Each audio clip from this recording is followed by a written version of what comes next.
ఇంట్లో అద్దెకుంటు నువ్వేనా? నేను అద్దెకుంటలేదు, నేను ఇంటి ఓనండి. నువ్వే ఓనర్ వరకు గ్యారంటీ ఏంటి? నీకు ప్రూఫ్ కావాలా? అవును, నాతో రా.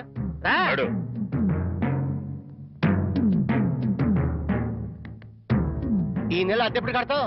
కడతాను రా, మా రౌడీ గారు వస్తే నీ ఒంటి కట్లు కడతాను రా. అద్దె అడిగితే సైలెంట్ చేసి ఇస్తావేంటి? అద్దెగా కడతా, తప్పకుండా కడతా. హెడ్ తాకట్టు పెట్టాను సరే కడతా, సరేనా? కడతా కదా.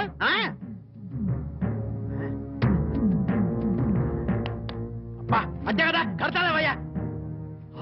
వచ్చేసావా? అబ్బా నన్ను కొడతావేందయ్యా? ఇల్లు ఖాళీ చేయనందుకు.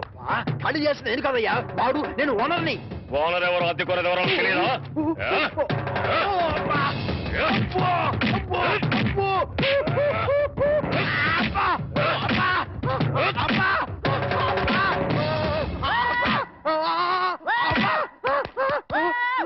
ఆడెళ్ళిపోయి చాలాసేపు అయింది. మనతో పెట్టుకుంటే రంగు పడుద్ది. పడిందిగా.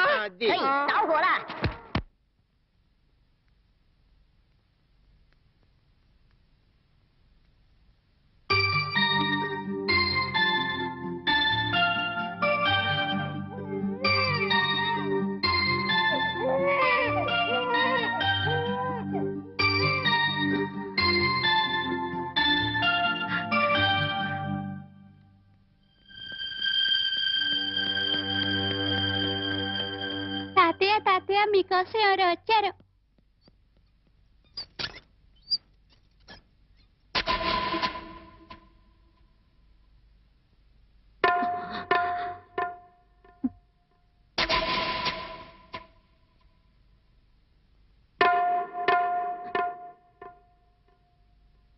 ఎవరమ్మా నువ్వు? చెప్పమ్మా, ఎవరు నువ్వు? నువ్వెవరో నాకైతే తెలీదు. ఒకవేళ మా ఆవిడికి ఎవరో తెలుసేమో. ఒక్కసారి పిలుస్తానుండమ్మా.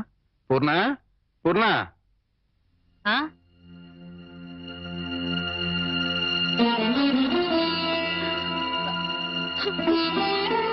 ఎవరమ్మా నువ్వు అంటే సమాధానం చెప్పడం లేదు. ఈవిడి గారు ఎవరో నీకెవరో తెలుసా? నాకు తెలీదండి, ఎప్పుడూ చూసిన గుర్తు కూడా లేదు. నన్నలా పిలవకమ్మా. నన్నలా పిలిచే హక్కు నా కూతురు సీతకొక్కదానికే ఉంది. నీకేం కావాలి? ఏమిటే చూడబోతే ఆవిడ చాలా ధనవంతురాల్లో ఉంది. ఏదో కావాలని నీ పెంకుటింటి ముందు నిలబడి అడగాల్సిన కర్మ ఆవిడకేం పట్టిందే? చూడు, ఆవిడ కట్టుకున్న చీర చూడు. నీ జీవితంలో ఎప్పుడైనా అంత ఖరీదైన చీర కట్టుకున్నావా? ఏదో సంసార పక్షంగా సగటిల్లాలుగా బతికేస్తున్న నీ ఇంటికి అంత గొప్పవాడు ఎందుకు వస్తుంది? ఎవరిదైనా అడ్రస్ కనుక్కోవడానికి వచ్చి ఉంటుంది, అంతే కదమ్మా? మాట్లాడమ్మా, మాట్లాడితే కదా నువ్వెవరో తెలిసేది. మాట్లాడకుండా ఉంటే ఎలా తెలుస్తుందమ్మా? ఒకవేళ మీ దగ్గర చదువుకున్న అమ్మాయేమో, గుర్తు తెచ్చుకోండి. కాదే, నా దగ్గర చదువుకున్న వాళ్ళకి చదువుతో పాటు సంస్కారం, క్రమశిక్షణ కూడా ఉంటాయి. ఈవిడి గారిని చూస్తుంటే ఆ రెండు ఉన్నట్టుగా లేవు. అందుకని ఈవిడ నా శిష్యులు కూడా కాదు. చూడమ్మా, మా అమ్మాయి గుడికెళ్లే టైం అయింది. నిన్ను చూస్తే మా అల్లుడికి నీకు సంబంధం ఉందని అనుమానపడే అవకాశం ఉంది.